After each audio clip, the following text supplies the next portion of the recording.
మంచిని చెడు కింద చూపెడతారు. యేసు ప్రభువారు ఒక ఉపమానం చెప్పారు.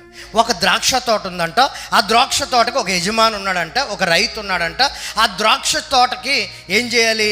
పని చెయ్యాలి, తవ్వాలి, నీళ్లు పోయాలి, ఏవో పనికిరాని కొమ్మలు కొయ్యాలి, అక్కడ సేద్యం చేయడానికి కావాలి.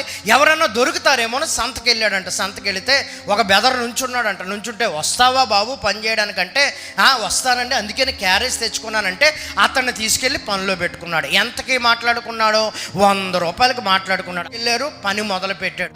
ఆ వ్యవసాయకుడు చూశాడు, ఏంటంటే ఒకడి వల్ల పని అయ్యేటట్లేదు, కోత విస్తారంగా ఉంది, పని చాలా ఉంది, కాబట్టి ఇంకొకటి ఎవడన్నా దొరుకుతాడేమో అని మళ్ళీ సంతకెళితే ఇంకొకడు ఉన్నాడంట. నువ్వు వస్తావంటే వచ్చేస్తానండి అన్నాడు. వాడికి ఎంత మాట్లాడాడు? 100 రూపాయలు తీసుకొచ్చాడు, పని చేశాడు. ఆ ముందోడు అనుకున్నాడు, అమ్మో ఈడు నాతో పాటు కాంపిటీషన్కి వచ్చాడేంటి అనుకుని ఈడు పని చేస్తున్నాడు, ఆడు పని చేస్తున్నాడు, అయిపోయింది. మళ్ళీ చూశాడు యజమానుడు, ఏంటి అంటే 11 గంటలకి 12 గంటలకి, అమ్మో పని ఇంకా అయ్యేలా లేదు, కాబట్టి మళ్ళీ వెళ్దామంటే ఇంకొకడు నుంచున్నాడు.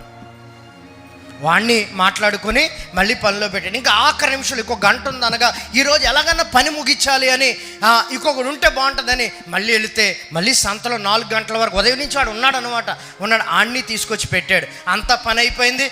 యజమాని హ్యాపీగా ఉన్నాడు. జీతం ఇచ్చే సమయం వచ్చింది. ఫస్ట్ వచ్చినాడు అనుకున్నాడు, కాబట్టి నేను ఫస్ట్ వచ్చాను కాబట్టి నాకు ఎక్కువన్నా ఇస్తాడు, లేకపోతే వీళ్ళకి తక్కువన్నా ఇస్తాడు అని అనుకుంటే వీడికి 100 రూపాయలు ఇచ్చాడు, వీడికి 100 రూపాయలు ఇచ్చాడు, వీడికి 100 రూపాయలు ఇచ్చాడు, వీడికి 100 రూపాయలు ఇచ్చాడు. అప్పుడు మీరు నేను ఏమనుకోవాలంటే మహానుభావుడు అయ్యా, లేకపోతే ఒక పాట వస్తుంది మనకి, రాజువయ్యా, పాడండి, వచ్చి కదా పాడతారు.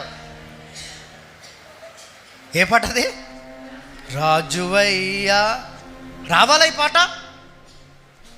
ఏటంటే అలా చేశారు? ఆడికి 100, మాకు 100, ఈడికి 100, ఈడికి ఈ చివరోడికి ఈడికి 100 అంటే యేసుప్రభు అన్నారు, నా మంచితనం మీకు కడుపు మంటగా ఉందా లేదా? అది ఉంటే చాలు. ఏది కడుపు మంటగా ఉంది? మంచితనం కడుపు మంటగా ఉందా? ఉంటుంది.